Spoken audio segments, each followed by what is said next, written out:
Hello friend, welcome to Unacademy. GATE and ESC mechanical quest. आज हम solve करने जा रहे हैं GATE previous questions of forecasting. Forecasting के जो भी क्वेश्चन आए हुए हैं गेट में आज हम सॉल्व करेंगे तो वीडियो के थ्रू। ठीक है, डिस्कशन स्टार्ट करते हैं friend. This is me, I am Gaurvind Singh, mechanical engineering faculty में। और मेरे 6 साल का teaching experience MTech IIT Delhi से है। 13 में बीटेक मैकेनिकल इंजीनियरिंग में है। 2010 में ये सिर्फ क्वालिफाइड हूँ। 14 क्वालिफाइड, गेट 11 और 13। Download Unacademy learning app for more information. आपको यहाँ पे स्पेशल क्लास के बारे में पता चल जाएगा। कौन सी फैकल्टी किस सब्जेक्ट की स्पेशल क्लास लेना चाहिए, क्या टॉपिक है, क्या शेड्यूलिंग है। ठीक है ना, तो आपको ये सभी इन्फॉर्मेशन इस ऐप के थ्रू पता चल जाएगी। Please download Unacademy learning app and take a subscription. Subscription लेने के क्या फायदे हैं फ्रेंड? यहाँ पे डेली लाइव क्लासेस होती है, लाइव टेस्ट क्विज़ेज होते हैं। डेली लाइव क्लासेस में आप किसी भी एजुकेटर से अपने डाउट पूछ सकते हो, कोई भी टॉपिक डिस्कस कर सकते हो। लाइव टेस्ट एंड क्विज़ेज में आप रेगुलरली टेस्ट दे सकते हो। मॉक टेस्ट होते हैं, मंथली होते हैं, वीकली होते हैं, तो आप अपना परफॉर्मेंस चेक कर सकते हो। लेक्चर कोर्स है, यहाँ जो भी सिलेबस में पूरा पढ़ाया जाता है किसी भी कोर्स से रिलेटेड। तो आपको जैसे गेट की तैयारी करो तो गेट के बारे में और गेट के सभी टॉपिक यहाँ पे कवर किए जाएंगे, और पहले से क्लास शेड्यूल रहती है, उसके अकॉर्डिंग यहाँ पे क्लास होती है। अनलिमिटेड एक्सेस, अगर आप एक बार सब्सक्राइब करते हो तो आप किसी भी फैकल्टी को सुन सकते हो, उसके वीडियो देख सकते हो, डाउनलोड कर सकते हो। But get and ESC subscription fees GS 12 month charges is 22,500 and 24 month charges 27,000। बहुत इकोनॉमिकल प्लेटफॉर्म है। अगर आप मेरा कोड डालते हो GHUS तो आपको एडिशनल 10% डिस्काउंट मिलता है। फीस 25,000 थी, वो जाती है 22,500। ठीक है, इसी तरीके से अगर आप 24 मंथ का सब्सक्रिप्शन लेते हो तो देखिए आपका बहुत कम डिफरेंस है। आपका 22,500 में 12 मंथ का और 24 मंथ में 27,000, बहुत कम डिफरेंस है। तो ये फीस टोटल 30,000 होती है। अगर आप मेरा कोड डालते हो GHUS तो आपकी फीस हो जाएगी 27,000। ठीक है फ्रेंड। फ्रेंड, आज सॉल्व करने वाले हम GATE previous year questions forecasting topic है हमारा आज का डिस्कशन का। है ना, industrial engineering and operation research का ये पार्ट है। आज का हम टॉपिक डिस्कस करते हैं, और जो भी क्वेश्चन है आपके 2020 तक गेट में आए हुए हैं सभी क्वेश्चन आज हम डिस्कस करेंगे इस वीडियो के थ्रू। पहला क्वेश्चन है कि the forecast for the month the demand of a product is given in the table. आपको ये टेबल में गिवन है। ठीक है, फोरकास्ट गिवन है, एनुअल एक्चुअल सेल्स गिवन है। तो forecast is made by using exponential smoothing method. तो आपको मेथड क्लियर है, एक्सपोनेंशियल स्मूथिंग मेथड। तो हमको ये जो, अगर आप इसको थ्योरी पे कोई डाउट हो तो आप मेरे यूट्यूब पे मेरे लेक्चर पड़े हुए हैं। यूट्यूब पे फोरकास्टिंग टॉपिक डालना भाई गौरविंद सिंह, तो आपको वहाँ पे यूट्यूब पे पूरा फोरकास्टिंग मिल जाएगा इन डिटेल। थ्योरी पढ़ना है आपको तो वहाँ से आप रेफर कर सकते हैं वीडियो। जो काम की चीज़ है वो मैं आपको यहाँ पे क्वेश्चंस के साथ बताता चलूंगा। एक्सपोनेंशियल स्मूथिंग मेथड, ये किसका मेथड? एक टाइम सीरीज मेथड है। ठीक है, यहाँ पे आपके मैंने टाइम सीरीज मेथड में आपको बताया था प्रीवियस डाटा गिवन रहता है, हमको उस डाटा के बेसिस पे हम फोरकास्ट करते हैं। ठीक है, तो प्रीवियस डाटा हमको यहाँ पे गिवन है, हमको एक्सपोनेंशियल स्मूथिंग मेथड से निकालना है, मतलब अल्फा की वैल्यू निकालना है। तो एक्सपोनेंशियल स्मूथिंग मेथड बोला तो आपको दिमाग तुरंत आना चाहिए कि अगर हम इस मेथड से निकालना चाहते हैं तो फॉर्मूला क्या है? एफ टी इक्वल टू क्या था? F T minus one plus alpha T T minus one minus F T minus one. Friend, this is your formula in case of exponential smoothing method in forecasting. ठीक है, तो यहाँ पे जब forecast आपको मान लो सपोज किसी भी पीरियड का निकालना है, यहाँ पे जैसे ये है, कोई भी मैं मंथ ले लेता हूँ, तो आप यहाँ पे देखोगे तो फॉर फर्स्ट मंथ की बात करूँ मैं या सेकंड मंथ की बात करूँ, सेकंड मंथ के लिए मैं इधर बात करता हूँ, यहाँ पे ये पॉइंट सेकंड ले रहे हो आप, तो यहाँ पे फर्स्ट का फोरकास्ट आपको पता होना चाहिए, प्लस अल्फा डिमांड जो एक्चुअल सेल है वो पता होना चाहिए फर्स्ट के लिए, और फर्स्ट की फोरकास्ट। ये फॉर्मूला होता है, अल्फा की वैल्यू निकालना है। एफ टू गिवन है friend, F two given to you, second month की सेल आपको गिवन है, तो मैं यहाँ डायरेक्टली पुट कर रहा हूँ। आप कोई भी ले सकते हो, F three equal to F T, F two plus alpha D two minus F two, इससे भी निकाल सकते हो, है ना। कोई भी एक इक्वेशन बना लो आप जिससे कि आपका आंसर मिल जाए। एफ वन क्या है फ्रेंड? 32.00 प्लस अल्फा आपको निकालना है, डी आई कितना है? 30 माइनस 32 समथिंग। ठीक है ना, जब आप इसको सॉल्व करोगे तो अल्फा की वैल्यू आई है 0.1, तो 0.1 इज योर आंसर। ठीक है ना। तो आपको सिंपली F2 गिवन है, F1 गिवन है, D1 F1 सब गिवन है। अगर 2 मंथ की फोरकास्ट की मैं बात करूँ तो फर्स्ट मंथ की फोरकास्ट और डिमांड या एक्चुअल सेल फिगर सब गिवन है, तो आप इजीली यहाँ पुट अप करोगे इस इक्वेशन में और आपको आंसर मिल जाएगा। अल्फा की वैल्यू क्या हो जाएगी आपकी? अल्फा की वैल्यू हो जाएगी फ्रेंड 0.1, ठीक है ना। अल्फा की वैल्यू क्या हो जाएगी? 0.1। तो 0.1 है आपका ऑप्शन में, बिल्कुल है, D option is correct option. क्या आगे बढ़ते हैं। The table represent the demand of a product by simple 3 month moving average method। 3 month moving average method से आपको क्या करना है फ्रेंड? फोरकास्ट निकालना है। तो demand forecast of the product for a month of September is, month of September. तो सितंबर के लिए जब आप निकालोगे फोरकास्ट का सिंपल फार्मूला है कि जब आप एफ सितंबर का निकालोगे तो आपको क्या चाहिए? Demand of what? Demand of what? August plus demand of what? July, जो कि आपको गिवन है, plus demand of what? Demand of June. ठीक है, divide by what? 3 month moving average बोला है, डिवाइड बाई 3। ठीक, ये आपको गिवन है। तो फ्रेंड हमने फॉर्मूला लगा दिया, डायरेक्ट फॉर्मूला बेस्ड क्वेश्चन है। जहाँ पे आपको पता है 495 प्लस 475 प्लस 560, टोटल क्या? ये अगस्त के लिए, ये जुलाई के लिए और ये जून के लिए, अपॉन 3। यहाँ आप इसको सॉल्व करोगे फ्रेंड तो आपका आंसर आ जाएगा लगभग 510। आपका आंसर आ जाएगा units. 510 is D option is correct option, ठीक है ना। सिंपल क्वेश्चन है, आगे बढ़ते हैं। इसी तरीके से सुपर क्वेश्चन आपको पूछे जाते हैं प्रोकास्टिक टॉपिक से रिलेटेड। जितने भी गेट क्वेश्चन है मैं आपको सभी सॉल्व कराऊंगा। ये 34 ईयर्स के क्वेश्चन है जो भी मैं दिखा रहा हूँ आपको। तो उसमें जो बहुत ज्यादा ठीक क्वेश्चन है वो लिया है, बहुत ज्यादा सिंपल क्वेश्चन है उनको हटा दिया मैंने, ठीक है। देखिए करके देखेंगे आपको सभी क्वेश्चन। द टाइम सीरीज, मैं ये दूसरा वाला क्वेश्चन पढ़ रहा हूँ। The time series method that gives equal weightage to each of m most recent observation is what moving average for। तो यहाँ पे आप क्या करते हो? इक्वल वेटेज किसमें देते हो? मैंने आपको पहले भी बताया कि इसके लिए थोड़ा थ्योरी क्लियर होना चाहिए। अगर मैं बात करूँ टाइम सीरीज मेथड के 4 तरीके होते हैं, मैं आपको यहाँ पे थोड़ा सा बताऊंगा। टाइम सीरीज मेथड के कौन सा होता है? एक तो पास्ट एवरेज। पास्ट एवरेज लेके फिर हम सिंपल सा बता देते हैं कि फोरकास्ट क्या होगी। मान लो आपको 4 डाटा गिवन है, कोई 1 2 3 4, तो 4 चारों के एवरेज लिया और मैं बता दूंगा फोरकास्ट क्या होगी, 4 की डिमांड अगर हमको पता है, एक्चुअल डिमांड। इसी तरीके से क्या होता है, एक होता है simple moving average. Simple moving average जो कि मैंने जस्ट इससे पहले एक क्वेश्चन सॉल्व किया था। एक होता है weighted moving average, weighted moving average. Third fourth one sorry, exponential smoothening method. ये आपके टाइम सीरीज में हमने 4 मेथड कवर किए थे, एक्सपोनेंशियल स्मूथ। अब इसमें क्या डिसएडवांटेज था? इसमें पास्ट मूविंग एवरेज सभी को आप इक्वल वेटेज दे रहे थे और सभी डाटा काउंट कर रहे थे जितना भी पास्ट डाटा अवेलेबल है। ये हमने आपको यहाँ पे डिसएडवांटेज एडवांटेज होता है। सिंपल मूविंग एवरेज में क्या करते हैं? रोलिंग पीरियड डिसाइड कर देते हैं। रोलिंग पीरियड, रोलिंग पीरियड मतलब कितने पीरियड का हम एक्चुअल डाटा काउंट करेंगे। तो 3 पीरियड करेंगे या 4 ईयर का करेंगे प्रीवियस, या 3 ईयर या 5 ईयर, ये आपको क्वेश्चन में क्या बताएगा। लेकिन जितने का भी करेंगे 3 ईयर या 4 ईयर का, सबको हम क्या करेंगे? इक्वल वेटेज देंगे, है ना। तो प्रीवियस 3 ईयर, जैसे मैंने इस क्वेश्चन की बात करूँ फ्रेंड, एक क्वेश्चन मैंने जस्ट अभी कराया था, जैसे इसकी बात करूँ, जहाँ मैंने सितंबर का जब निकाला था तो आप सभी को इक्वल वेटेज दिया, तो डिवाइड बाई 3 कर दिया। मैंने यहाँ वेटेज दिया किसी को नहीं, 3 ईयर रोलिंग पीरियड बोला था, तो प्रीवियस 3 डाटा सभी को इक्वल वेटेज देके मैंने डिवाइड 3 करके आंसर निकाल दिया। इसी तरीके से मैं अगर यहाँ बात करूंगा तो सिंपल मूविंग एवरेज एक ऐसा टेक्निक है जिसमें आप क्या करते हो, एम जो रिसेंट ऑब्जर्वेशन लेते हो आप, 2 या 3 या रोलिंग पीरियड जो भी है, उसमें आप सबको इक्वल वेटेज देते हो। ये moving average method is the correct answer.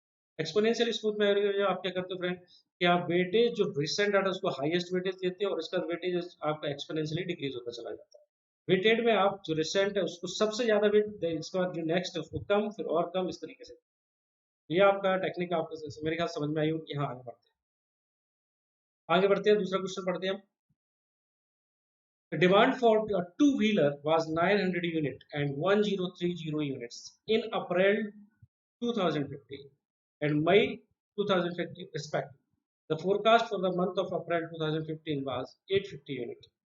Consider a smoothing constant of 0.6 forecast for the month of June 2015। आपके फोरकास्ट निकालना फ्रेंड, तो आपको क्या क्या गिवन है हम ये थोड़ा सा देख लेते हैं। यहाँ पे एक टेबल बना लेता हूँ मैं आपको इसके। मैंने टेबल बनाई, टेबल में आपका यहाँ पे मैंने लिख दिया मंथ।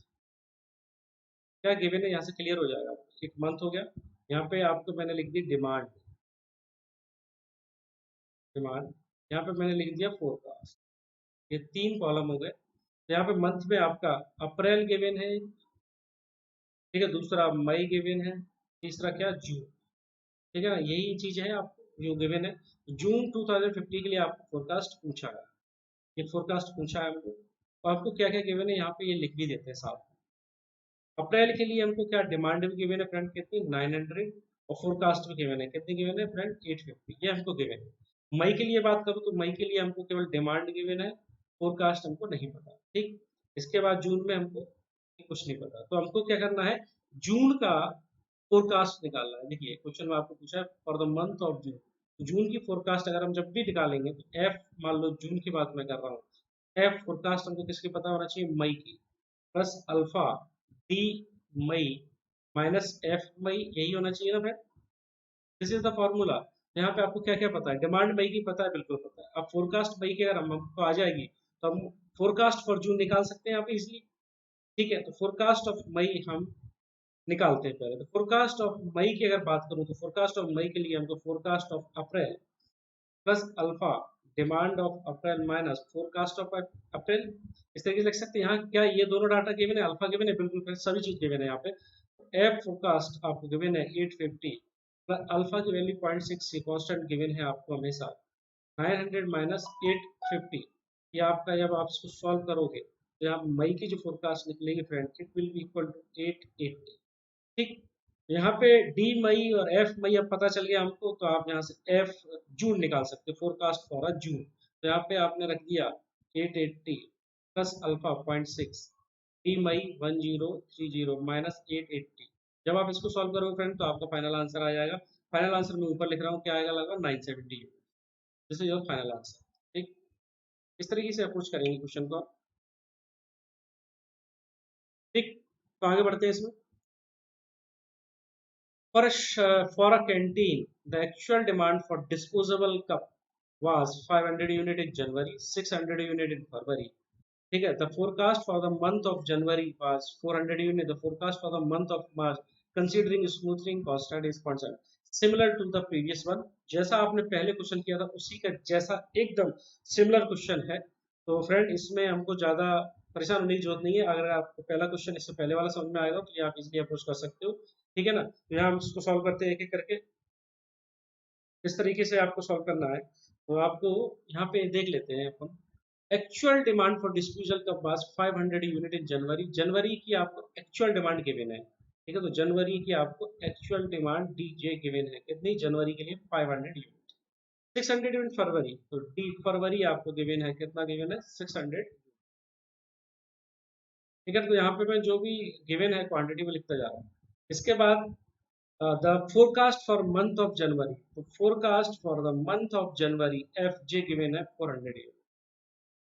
ठीक है ना फ्रेंड, तो forecast for the month of March पूछा है, तो मंथ ऑफ मार्च की फोरकास्ट के लिए हमको जस्ट इससे पहले वाला क्वेश्चन है, फोरकास्ट ऑफ फेब्रवरी हमको चाहिए, प्लस अल्फा प्लस डी फरवरी माइनस मार्च के लिए बात कर रहा हूँ मैं, एफ फरवरी, तो ये हमको चाहिए। तो यहाँ पे हमको क्या क्या गिवन है, अभी हमको ये फोरकास्ट गिवन है, बस डिमांड गिवन है। तो फोरकास्ट कैसे निकालोगे, फरवरी का फोरकास्ट के लिए हम क्या चाहिए, forecast of January plus alpha demand of January minus forecast of January. अब ये दोनों चीज हमको गिवन है, यहाँ से इजिली हम सॉल्व करेंगे फ्रेंड। सॉल्व करने पे जो ये वाला पार्ट आएगा 475 यूनिट।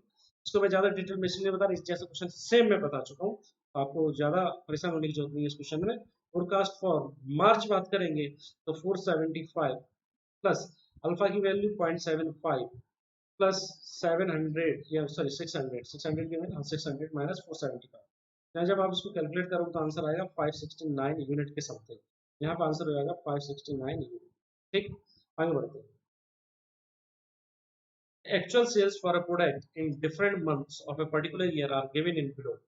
तो आपको एक्चुअल सेल पूछा है different month of particular year, और यहाँ पे देखते हैं क्या टेक्निक लगाना है। Use the 4 month moving average method, the month of February, simple friend, वो आपको 4 मंथ एवरेज बोला है, तो 4 पिछले जो महीने हैं उनकी जो एक्चुअल डाटा आपको गिवन है, डिमांड एक्चुअल सेल्स, उनका क्या करोगे, एवरेज ले दो, वो आंसर हो जाएगा।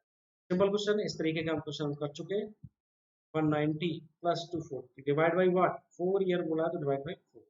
जब आप इनको सॉल्व करोगे फ्रेंड तो आंसर आपका आएगा 240 के अलावा, तो आंसर क्या होगा, 240 unit. Simple question. Next, The exponential smoothing forecasting to give higher weightage to recent demand information, the smoothing constant must, हम इसमें पहले फॉर्मूला लिखते हैं। एफ टी इक्वल टू क्या होता है, F T minus one plus alpha D T minus one minus F T minus one. तो हमको क्या करना है, जो डिमांड है ये आपकी एक्चुअल डिमांड है, इसको हमको सबसे ज्यादा वेटेज देना है, ठीक है ना। तो अल्फा की जब कब हम सबसे ज्यादा वेटेज इसको मिलेगा, अल्फा की वैल्यू जीरो रख दें तो आप किसको वेटेज दे रहे हो, फोरकास्ट को नहीं, लेकिन हमको डिमांड को देना है। अल्फा की वैल्यू जब वन रखोगे तो हाईएस्ट जो वेटेज है इसको मिलना चाहिए। देखिए आप F T minus one plus D T minus one minus F T minus one, ये भी कैंसिल आउट हो जाएंगे। तो इस केस में जो आपकी फोरकास्ट होगी वो रिसेंट जो आपकी इसमें जो डिमांड होगी उसके इक्वल हो जाएगा। या हम जो बोले कि आपने हाईएस्ट वेटेज किसको दिया है, डिमांड को दिया है। इसको हम इस फॉर्मूले को ऐसे लिख सकते हैं, alpha D T minus one, ठीक है, plus one minus alpha F T minus one, इस तरीके से भी लिख सकते हैं। जब आप वैल्यू वन पुटअप करोगे तो आपको हाईएस्ट वेटेज किसको दे रहा है, आप डिमांड इन्फॉर्मेशन को। तो अल्फा इक्वल टू वन जब रहता है तब हाईएस्ट वेटेज मिलता है डिमांड इन्फॉर्मेशन को, जो कि हमको यहाँ से समझ में आ रहा है कि F T equal to D T minus one, ठीक है। ये आपका यहाँ से आंसर क्या हो जाएगा, one. Next, demand and forecast for February are 12,000 and this, for फरवरी के लिए डिमांड फोरकास्ट दोनों दिया है। सिंगल एक्सपोनेंशियल स्मूथिंग मेथड से मार्च का निकालिए, सिंपल क्वेश्चन है फ्रेंड, इसमें मैं ज्यादा नहीं बताऊंगा। फॉर्मूला लिखिए, एफ मार्च क्या होगा, एफ फेब्रवरी प्लस अल्फा ना D February minus F February, ये हो गया। ये दोनों चीजें आपको सब गिवन है, आप पुटअप करिए फॉर्मूले में, सीधा फॉर्मूला बेस्ड क्वेश्चन है, आपका यहाँ से आंसर आ जाएगा, ठीक है ना। आंसर आएगा लगभग 10706। ठीक, आगे बढ़ते हैं। Which of the following forecast method takes a fraction of forecast error into account for the next period of forecast? Simple सा है, एफ टी इक्वल टू क्या होता है friend, F T minus one plus alpha D T minus one minus F T minus one. तो आपका ये क्या बताता है, ये वाला पार्ट बताता है फोरकास्ट एरर। फोरकास्ट एरर आप कहाँ ले रहे हो जी, किस पीरियड का, प्रीवियस पीरियड का, to find out the forecast for current period. तो आप प्रीवियस ईयर का यहाँ पर फोरकास्ट ले रहे हो, या फोरकास्ट एरर बोलते हैं हम इसको। तो ये जो है ये किस मेथड में लेते हो आप, एक्सपोनेंशियल स्मूथनिंग मेथड। ये फॉर्मूले से समझ में आ रहा है। आगे बढ़ते हैं। तो सबसे पहले हम इस क्वेश्चन को अटेम्प्ट करेंगे कि इस तरीके के जो क्वेश्चन है हमने काफी देख लिए हैं, ठीक है ना। ये क्वेश्चन हमारे लिए उतना इंपॉर्टेंट नहीं है, हमने इस तरीके के दो तीन क्वेश्चन देख लिए हैं। हम इस क्वेश्चन को देखते हैं जो कि बहुत अच्छा क्वेश्चन है।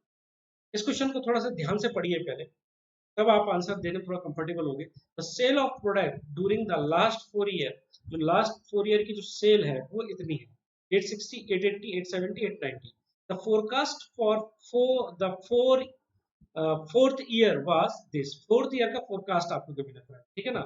If the forecast for the fifth year using exponential smoothing method is equal to the forecast using a 3 period moving average, आपको जो फोरकास्ट निकाला एक्सपोनेंशियल स्मूथनिंग मेथड से वो किसके इक्वल होता है, forecast for 3 period moving average के equal. तो अल्फा की वैल्यू बताइए फ्रेंड। तो यहाँ पे अगर मैं फिफ्थ पीरियड के लिए फोरकास्ट निकालता हूँ किस मेथड की हेल्प से, with the help of what, with the help of moving average method. और मूविंग एवरेज मेथड की हेल्प से अगर मैं फोरकास्ट निकालता हूँ तो क्या निकलेगा फ्रेंड, पहले मैं ये देख लेता हूँ। 880, देखिए जो प्रीवियस 3 साल है बस उनका डाटा लेना है, मतलब 3 ईयर रूलिंग पीरियड का मतलब ये हुआ। तो 880 plus 870 plus 890 unit divide by 3, यही आएगा। जब आप इसको कैलकुलेट करोगे तो आएगा 880 यूनिट ओवरऑल। तो forecast with the help of what, 3 year rolling period के हिसाब से ये आया। अब forecast with the help of what, with the help of क्या, एक्सपोनेंशियल स्मूथिंग मेथड की हेल्प से कितना आएगा, ये हम और देख लेते हैं, D4 माइनस F4। ये ठीक है कि फ्रेंड, तो यहाँ से ये दोनों फोरकास्ट इक्वल बोला है, ये 3 ईयर मूविंग पीरियड से जो मैंने निकाला ये इक्वल होगा किसके, एक्सपोनेंशियल स्मूथनिंग से जो आप 5th ईयर का निकालोगे फोरकास्ट। F4 गिवन है फ्रेंड, F4 बिल्कुल गिवन है आपको 876 प्लस अल्फा हमको निकालना है, D4 गिवन है, ये भी गिवन है आपको, ये कितना गिवन है 890 माइनस D76। तो आपके ये दोनों आ गए। तो जब ये F5 डैश और ये F5 जो 3 ईयर मूविंग से निकाला आपने, किससे निकाला है, 3 year moving period average method से, ठीक है। ये आपने किससे निकाला, एक्सपोनेंशियल स्मूथनिंग मेथड से, ठीक। तो दोनों को आपको इक्वल करने को बोला है प्रॉब्लम में, F dash equal to F5, ये दोनों फोरकास्ट इक्वल होता है, तो हमने इक्वल कर दिया। इक्वल करने के बाद जो आपका आंसर आएगा, इक्वल करके हमने लिख दिया, वो आएगा 876 plus alpha 890 minus 876 equal to what, equal to 880 unit. जब आप सॉल्व करोगे तो अल्फा की वैल्यू यहाँ से आप इजीली निकाल सकते हो, जो कि होगी 2/7। ठीक है, 2/7 योर करेक्ट आंसर। ठीक है फ्रेंड, यहाँ से 2/7 आपका आंसर मिल जाएगा आपको। बाकी का इसके लिए मैं बात करूँ तो ये क्वेश्चन, इस तरह के क्वेश्चन मैं करा चुका हूँ 2-3, तो आपको मैं इसको दोबारा नहीं बताऊंगा। इसका जो आंसर निकालोगे, आंसर आएगा 24, निकाल के देख लेना। In a time series forecasting model, the demand for 5 time periods are given. ठीक है, डिमांड आपको given है friend. A linear regression fit resulted in f equal to 6.9 plus 2.9 t. Here f is forecast for period t. The sum of absolute deviation, फिर absolute deviation की बात कर रहा है, मतलब absolute की बात कर रहा है तो mod पॉजिटिव वैल्यू आपको लेना है। ठीक है, तो हम इसको शुरुआत करते हैं। तो एक टेबल बना लेते हैं पहले। पीरियड, यहाँ पे मैं लिख लेता हूँ पीरियड, ध्यान से देखना इसको। ठीक, पीरियड के बाद डी आई, ये डिमांड गिवन है आपको, 10 13 ये सब गिवन है आपको। और जो एफ है वो किस, क्या क्या गिवन है आपको, 6.9 प्लस 2.9 टी, है ना, where T is the period. तो फर्स्ट सेकंड थर्ड फोर्थ ये जो भी रहेगा। अब D I minus F I यहाँ हमने कैलकुलेट किया। ठीक है ना, D I minus F I, यहाँ पे मैंने इसका मॉड ले लिया। मान लो ये डेल्टा ई है, एरर, यहाँ पे मॉड ऑफ डेल्टा ई, ये आपके 5 कॉलम बना लिए। तो पीरियड कितने हैं, 1 2 3 4 5, है ना, ये हमको जो गिवन है वो हमने लिख लिया। यहाँ पे डिमांड 10 13 15 18 एंड 22 फ्रेंड। यहाँ पे 6.9 प्लस 2.9 टी, मतलब टी की जगह पहले 1 डालोगे, फिर 2, फिर 3, और यहाँ पे फोरकास्ट आ जाएगा, है ना। जब 1 डालोगे तो पीरियड 1 के लिए आएगा, 2 डालोगे तो पीरियड 2 के लिए आएगा। इस तरीके से आप यहाँ पे कैलकुलेट करोगे तो फोरकास्ट आ जाएगा, दिस विल इक्वल टू 9.8, 12.7, ठीक है, 15.6, के बाद आपका 18.5, इसके बाद 21.5। अब डी आई माइनस एफ आई की जब वैल्यू निकालोगे तो 0.2, 0.3, ठीक है, माइनस 0.6, माइनस 0.5, 0.6 का मॉड लोगे तो सभी वैल्यू क्या आ जाएंगे, पॉजिटिव आ जाएंगे, 0.6, 0.5, 0.6। क्योंकि हमको पूछा क्या है, हमको पूछा है sum of absolute deviation friend, mean नहीं पूछा, केवल क्या पूछा, सम ऑफ एब्सोल्यूट डेविएशन। मतलब ये पॉजिटिव वैल्यू है डेल्टा ई एरर की, सभी का आपको सम बताना है। तो आपका सम ऑफ एब्सोल्यूट डेविएशन क्या हो जाएगा, एब्सोल्यूट डेविएशन क्या हो जाएगा, 0.2 प्लस 0.3 प्लस 0.6 प्लस 0.5 प्लस 0.6। जब इसको आप कैलकुलेट करोगे तो आपको बनेगा, जो वैल्यू बनेगी वो आपकी लगभग आएगी 2.2 something. 0.2 is your correct answer. ठीक है, तो आपका ये आंसर करेक्ट है। And thank you very much friends for listening me. Forecasting के जो इंपॉर्टेंट क्वेश्चन थे यहाँ हमने कवर किए इस लेसन के through. And subscribe on Academy, and you can put my code GHVS for subscription. Thank you very much.